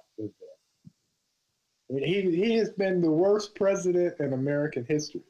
He was impeached. He's a tool of Putin's. And he hasn't accomplished anything. Mitch delivered the judges for him, and he gave all the money to the rich. But other than that, what has he done? You know, this is why I don't even believe that he's going to debate Biden. Because he's going to chicken out. I mean, why would Biden debate Trump? Huh? Why would Biden do? Biden would debate Trump to further expose it. Well, I could make an argument for Joe Biden not to debate Trump as well. Oh, yeah, no, I'm so far ahead, but no. Biden is so superior to Trump that Biden will come off, if these debates occur, as looking and sounding like the president, and Trump will come off sounding and looking like the fraud he is. Because he doesn't know anything. And he's going to lie. He's going to lie his way through the debates. But the problem is George Floyd and the pandemic took all his clothes away. I mean, put a spotlight on the emperor with no clothes. Mm. All right, here's another a true or false question they asked in Lickman's formula, and I'd love to get your thoughts on this. I'm going to take it. So one of the questions is no third party candidate, and that could work for or against an incumbent. So I don't even know how that true or false. I don't know if that question is the true or false aspect of that question works for Lickman. For instance, in 1992. Ross Perot, in my humble opinion, a third-party candidate, effectively delivered the election to Bill Clinton because he took votes from the incumbent, George Bush. So when I look at this particular election, and Lickman did mention that Kanye West is a potential third-party candidate that he could get on the ballot. And I noticed, I mentioned this earlier, Monroe, that Democrats are opposing Kanye to kick him off the ballot, and Republicans are working to help Kanye get on the ballot. So the conventional wisdom is that Kanye West's presence on the ballot, even if he doesn't even actively campaign, will work against Joe Biden and the Democrats.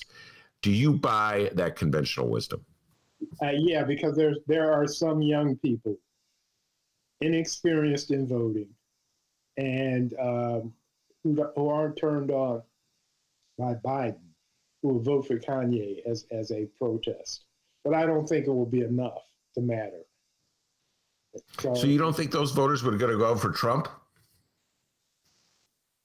No. No. Kanye's voters, no. What a bizarre statement. If Kanye West over the last 4 years has been a Donald Trump supporter. Right. So if you're opposed to Donald Trump and you don't want Donald Trump to be reelected, why would you vote for the guy who will pretty much help Donald Trump get reelected? That is a vote that is so illogical.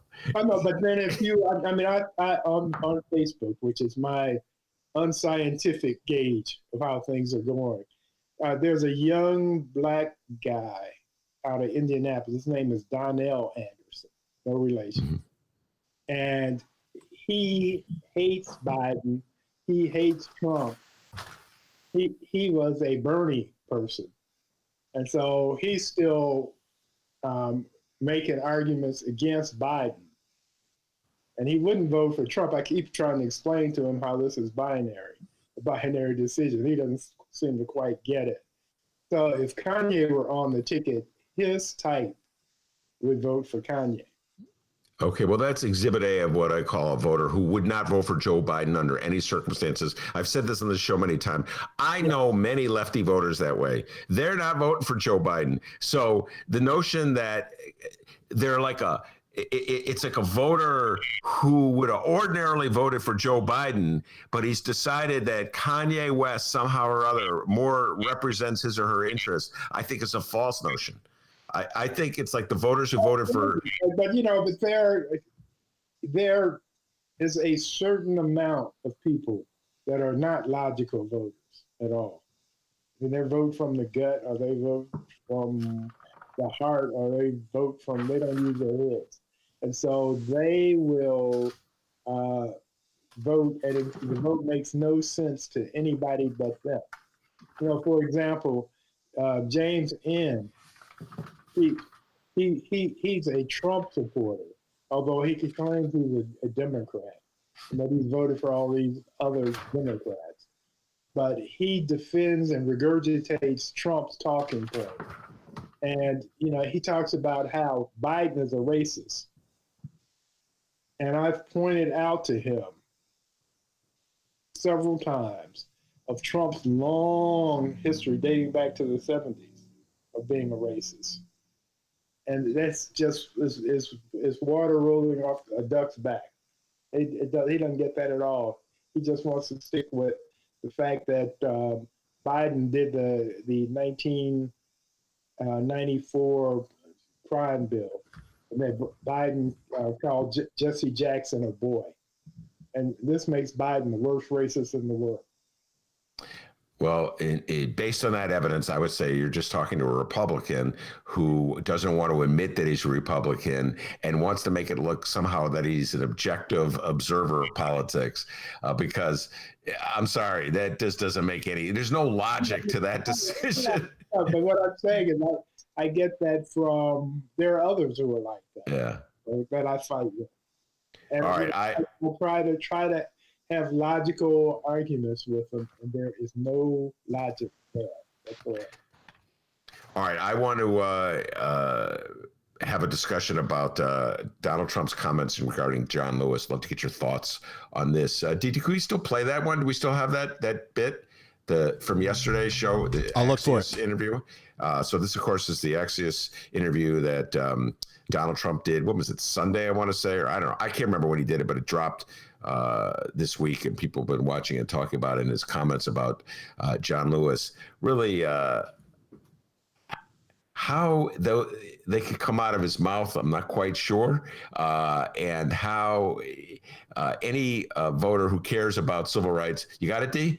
All right, let's hear Donald Trump. This is Donald Trump on John Lewis. Go ahead, D. John Lewis is lying in state in the U.S. Capitol. How do you think history will remember John Lewis? I don't know. I really don't know.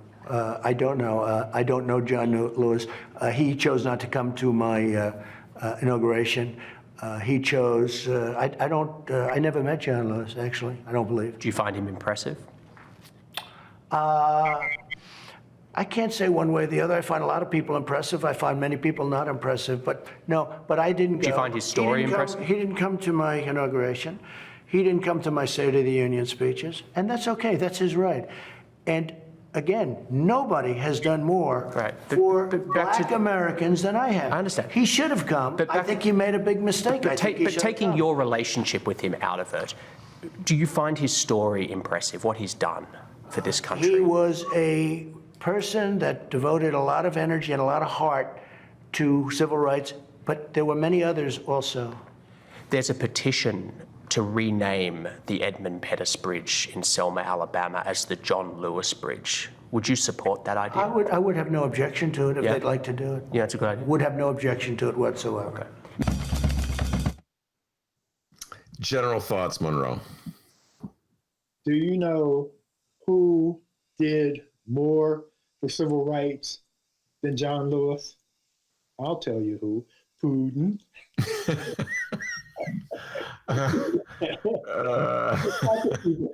Better job. And also, now you do recall that a couple of weeks ago, I guess it was, Trump told us that no president had done more for black folks than him, except maybe Lincoln. And, Wait, well, let me go. In this quote, in this excerpt, this is the part he said, and I'm quoting, nobody, not just a president, nobody has done more for black Americans than I have. At which point Swan trying to get to the next point goes, I understand. I would have loved for him to have gone down a list. Wait a minute, hold on, President Trump, are you telling me you've done more for black Americans than, let's say, Martin Luther King? Are you saying have you done more for black Americans than, let's say, Rosa Parks? You know? Or his good buddy, Frederick Douglass. Frederick Douglass, yeah. Who I'm convinced. Single-handedly. See, this is what I don't understand. How can anybody take seriously Donald Trump as a credible figure in American politics when he says such utter nonsense? And we make fun on this show all the time of Joe Biden, okay, for some of the babbling things he says. But at his worst moment, nobody has done more for black Americans than I have. Right. It's an utterly preposterous remark, Monroe. And what's even more preposterous about it is that there's going to be record black voter turnout in November, and they're going to be turning out to vote against Trump. So I guess we're just ingrates or something. With the exception of your friend on Facebook who's going to vote for Kanye. All right, let's talk about that. What Donald Trump is going to be up to in terms of deterring voters from voting. You and one of our listeners, Frank, have honed in on this. Donald Trump's tweet where he differentiates between voting by mail in Florida and voting by mail in Nevada, as though one is pure and the other is corrupt. You can see where he's going with this, Monroe, right? Of course. And surprise, surprise, one has a Republican governor and the other has a Democratic governor. Explain that a little further. He is so partisan. You know, most presidents, because they're from a party, so obviously they have a preference, but most presidents at least feign being balanced and caring about the people, not the person that's running the state. Trump is also sending his stormtroopers to cities run by Democrats, not to cities run by Republicans, although there aren't that many, true, but even the few that there are, he is doing everything the opposite of any sane politician would do. I mean, he's got his people and he's pitching to them, and he thinks that there's this great silent majority out there, a la Nixon times, that are going to come out and vote for him and put him back in office. But the silent majority that's out there now are the people who are going to come out and vote against it, not with it. All right, let's get to the first point of your Facebook message, Vice President. You ran down a few names. Do you think it even matters? No. If, in other words, if what you're saying is true, that people are this is really an election, a referendum on Donald Trump, it really doesn't matter who Joe Biden picks. Right. It really doesn't matter, except what will happen is if it's a black woman, that's going to excite a certain amount of black women, and they will be sure to show up at the polls and make their children, if they're old enough, their children and their husbands and all their family members. And there will be an excitement with the idea of having the first vice presidential woman, a black person. You mentioned Susan. Go ahead. Finish your thought. Yeah, and so it's not going to matter. And the Republicans are going to be critical of whoever it is. that doesn't matter either. Trump could go out and get the Virgin Mary as his vice president, and the Republicans would question whether she was really a virgin or not, and whether Joseph or God was the father. I mean, they just go through the whole thing. So He meant Biden. Biden could go out to get the Virgin Mary. They would question whether she's a virgin or she's Mary. Exactly. And who she was married to. Was she cheating on God, or was she cheating with God? You mentioned Susan Rice, Republicans like her. What do you mean by that? They made her the face of Benghazi, which is still one of their favorite whipping horses. Mm-hmm. And so they believe that if she's on the ticket, it's going to encourage a lot of the faithful to go vote with Trump, because a lot of them don't like Trump anymore. They've fallen out of love with him. But if Susan Rice is on the ticket, they think the faithful will come out to vote against Susan Rice. I think it's wishful thinking. I don't think that's going to be much of a factor. Yeah, I'm with you on that one. That is a stretch. The faithful are either going to show up or not show up. Susan Rice will not be the motivating factor in getting the Trump faithful out to vote. I agree with you on that point. And do you have any favorites, particular favorites? Not really, no. I mean, it's amazing. I mean, I've thought about this. I like everybody on the ticket that's been named as a possibility for different reasons. I don't know if I told you this, but when I covered the Obama primary in 2008 in New Hampshire, I was on the press bus. I had a drink with Susan Rice at a bar. The way this would work is the bus would go from town to town to town and roll in someplace at midnight. And then they'd leave the bar open and everybody would drink that wasn't on deadline. And so I had a drink with her, and I found her to be very committed. And I'm not sure how much of a sense of humor she has. But she would be good. She would be good as someone who knows foreign policy, so that Biden wouldn't have to spend all his time repairing the damage that Trump has done with our allies. She could do some of that handiwork. So she would be good for that reason.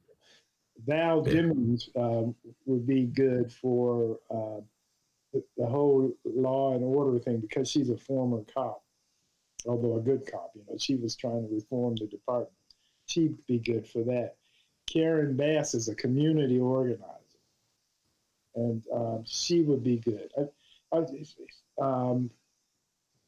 It's probably going to be, and and again, I like all of them, so it doesn't matter. But it's probably going to be Kamala, and I think that's because Biden is so interested in recapturing Camelot, this millennium's Camelot, that just like he was the vice president to this attractive young black man, it'll be a reverse now, whereas he's the president and he has this attractive young black woman as his number two. And so I think that's why it's going to be. I've also, that's where my bet is. And I get a kick out of when, just everybody has become a pundit. And so many people say, well, Kamala Harris, she did very poorly in her presidential campaign, so that reflects badly on her. And I'm like, Joe Biden did even worse when he ran against Barack Obama in 2008. And so, how quickly we forget. I know. If you look at George H.W. Bush and Reagan, George H.W. Bush, Reagan, he accurately described Reagan's economic policies as voodoo economics. the trickle down thing that we're still suffering from. That doesn't matter. And with the Kennedys and JF and LBJ, it couldn't have been more strained. All right, I'm going to force you to weigh in on something. I did not tell you I was going to ask you this question, so it's completely off the wall. It's a column I wrote for the Reader this week, based on my thoughts when I watched Bill Clinton's speech at John Lewis's funeral. I've had it with Bill Clinton. I do not want Bill Clinton to be giving any more speeches at major state funerals, conventions. I want the Democratic Party to divorce itself from Bill Clinton. There are many things he's done that have caused me to reach the point. The triggering moment in that speech, in that particular speech, is when out of nowhere he took a gratuitous swipe at Stokely Carmichael. It was like listening to Triangulation Bill all over again, try to prove how unlike all Democrats he is. He's just going to pick on Stokely Carmichael. He can't help himself. But then he's up to his eyeballs in the Epstein scandal, the Jeffrey Epstein scandal, after having dragged our country through the Monica Lewinsky scandal. This man has no control, no self-control, no discipline. Democrats, wean yourself. Cut the cord with Bill Clinton right now. I feel strongly about that. Monroe Anderson, your thoughts. Wasn't Trump hanging out with Epstein too? Yeah, that's no defense of Bill Clinton. No. He and Trump are cut from the same cloth. No, exactly. That's my point. And not only that, but Epstein was a genius at attracting old men to young women. It's as if you got to work hard at it. But he had an apparatus to do that, and he knew who to choose. He knew who had the weaknesses, who had the moral instability, shall we say. So the thing with Bill is that he is a former president, and he did harm, but he did some good too. And he's not the leader of the pack anymore. That's Obama's position. So he's just a sidekick now. So I'm not that concerned about it. Although, well, you and I'm not surprised we don't see eye to eye. So I cannot take another moment of Bill Clinton. And, it's funny because 2 weeks ago you came on the show. Yeah. This is actually an important contribution you made because we were talking about John Lewis, and you talked about yourself as a young man in 1960, whatever it was, when you were a freshman. Yeah, 66. Yeah, and how Stokely spoke to you. Right, exactly. He did. And so I was pure Stokely back then. In fact, I didn't give John Lewis much thought at all.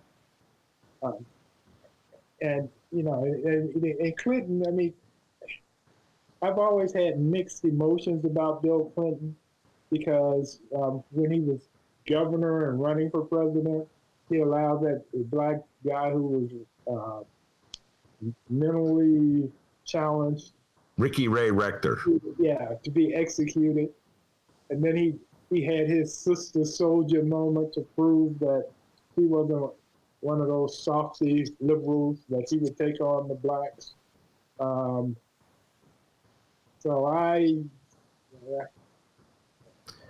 He's still playing that card, Monroe. That's what he did. He's still at age. He's pushing 80. He's still playing that card. I said he doesn't count anymore. That's the thing is, Obama has so eclipsed him. Yeah. And with Hillary's loss in 2016, I mean, he still would have been a player had she won, obviously.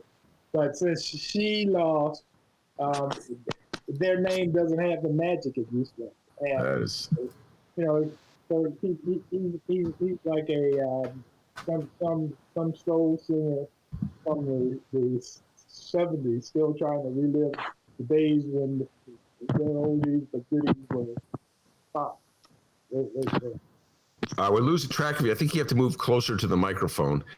And final question, no ducking and dodging in this one. We're going back to your days as a strategist for Mayor Eugene Sawyer. We're in the middle of a pandemic. School is supposed to start in September. What is your advice to the mayor? Open the schools or keep them closed? Go. Keep them closed. Yeah, people will die. And it's a tragic, it's a difficult situation. It's not an easy choice because some of these kids, it's a free meal. It's where they get fed. Mm-hmm. Many of them don't have the internet, so it's hard to teach them. Or even if they have access to the internet, they don't have adults necessarily that could help them get through it and do it. But on the other hand, we don't know enough about this virus, and it could kill them. They could get it and take it home and kill their mother or father or grandparent or somebody. So if my kids were in school or of school age, they would not be in. I would not bring them in. And if I was teaching, that's another thing. A vast majority of school teachers have outlying conditions. And so why would you go into a classroom to teach and it could kill you? In fact, there was a report of this one teacher who had drawn up a will, last will and testament, because she didn't think she'd make it. Yeah. No, I think I'm with you 100%. I'm glad that Lori Lightfoot decided not to reopen the schools. Yeah, all right, Monroe. I thought she'd do that. Yeah. Well, they had that first plan, and they were kind of waiting things out, and they finally decided. Right. You would have been really inconsistent to say don't go to bars, but we're reopening the schools. Right. Exactly. Right. Yeah. Exactly. All right, Monroe, take care. Stay safe. Stay sound. We'll talk to you next week. All right? Okay. Not next week.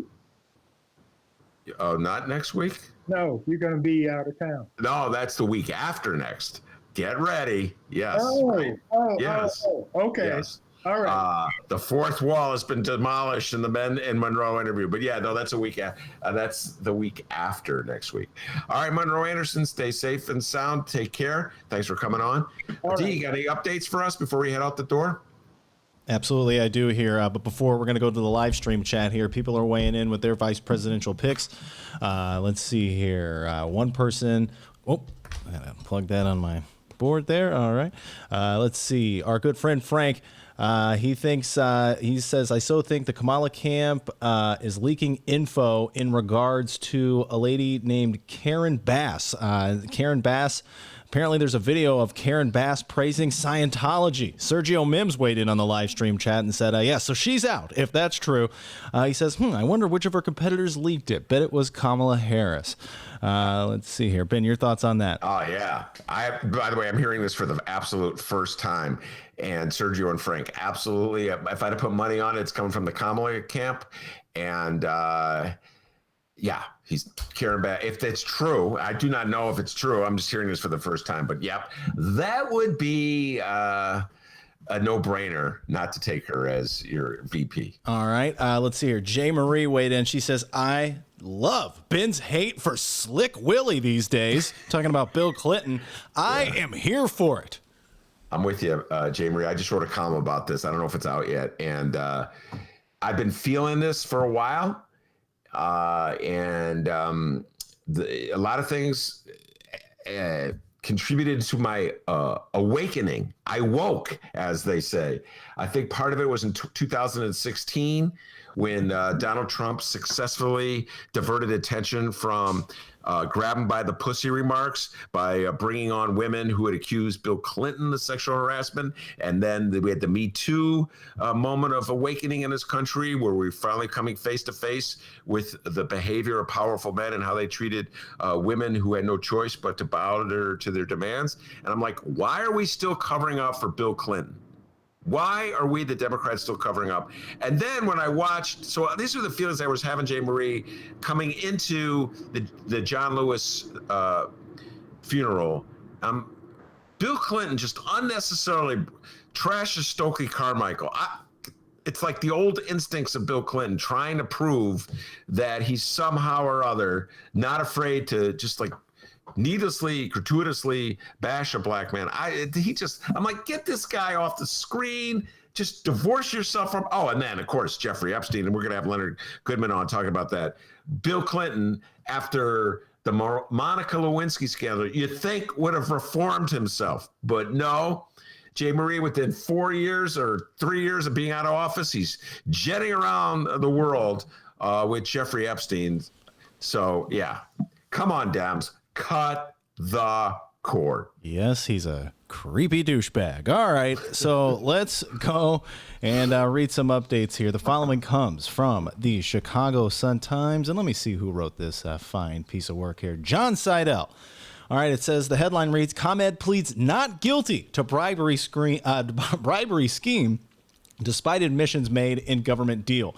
Despite last month admitting its role in a scheme that allegedly sent $1.3 million to allies of House Speaker Michael Madigan, while it tried to land Madigan's support for favorable legislation, ComEd on Wednesday, today, pleaded not guilty through an attorney to criminal conduct. U.S. District Judge John Ness insisted on the formal plea during ComEd's arrangement by telephone on one count of bribery. Lawyers had previously said no plea would be necessary because the utility company also struck a 3-year deal with prosecutors known as a deferred prosecution agreement.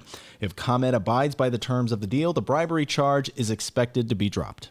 What a bunch of legal gobbledygook. I gotta get Jimmy Coogan on to explain this stuff. Just a bunch of legal gobbledygook. Lawyers playing games. Did you plead guilty to it in your plea arrangement? Did you say you hired his cronies? Or did you say you're going to pay the $200 million fine? And now you say you're not guilty? Legal gobbledygook, D. Just a bunch of lawyers wheeling and dealing. Who knows what the U.S. attorney's up to, what kind of games they're playing with ComEd. So it's either you did it or you didn't do it. And they're having their cake and eating it too. Man, that's no wonder nobody has any faith in anything anymore, D. You know what I'm saying? You want to be straightforward? Yeah, we're going to pay a $200 million fine because we hired his cronies, but we are not guilty of hiring his cronies. Oh, okay. Well, that makes sense. That makes about as much sense as anything like keep moving along the lakefront paths, but go to school. No congregating. Nothing. Can we just have someone who just speaks the truth and says it? Just is out in front. Everybody is just like wheeling and dealing. That is some slick lawyering going on there, D. You know what, Ben? You know, it's making more sense to me every single day. Ben Joravsky for mayor. Come on, man. Let's do it. Let's do it. Gets up at 9:30, considers it an early day, doesn't know about Twitter, has to learn things when Dennis tells me, because, well, D, I read the newspaper and it wasn't in the newspaper. He's the everyman. He's the everyman, you know? Wears hats all the time. Wears hats. That is the biggest bunch of legal gobbledygook I've ever seen. And, you know, they're trying to maneuver their way out of. Wait a minute. You agree? Deferred prosecution. We got to get Jimmy Coogan in to explain what deferred prosecution really means. The games people play. The Spinners said it best. 1975. Games people play. Millennials. You loving the show today or what?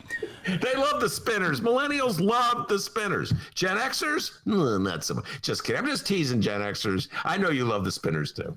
We got Jay Marie. Bill Clinton is a piece of okay, Jay Marie. We get it. Okay, we get it. But you make a good point. Can't argue with it. No, you cannot. We want to remind everybody one more time here that not this next week, but the week after that, we're going to be taking a break. Ben's going on vacation. He's taking a much-needed vacation with his family and such, and so we're going to be taking the week off. But what we're doing is we're storing pre-recorded interviews after every show now, and so when we're away, interviews you can play. That's right. On both Chicago Sun-Times and Chicago Reader websites and wherever else you download your favorite podcast live stream, we highly encourage that you go find these interviews and download them and help support the Ben Joravsky Show. I'm with you 100% about that, D. 100%. Cut the cord, huh? Is that all the updates you got? Yeah, that's it. All right, very good. I want to thank Monroe Anderson for coming on as he does every Wednesday. And of course, I want to thank the man, the myth, the legend, the pride and joy of all in Illinois, without whom the show would be possible. And as Monroe can tell you, as Jay Marie can tell you, as Frank can tell you, as Stacey Davis Gates and Mayor Lori Lightfoot, the only thing they agree on is that back home in Alton, they call him Dr. Doobie. Give yourself a raise, take it out of petty cash. See you tomorrow, everyone.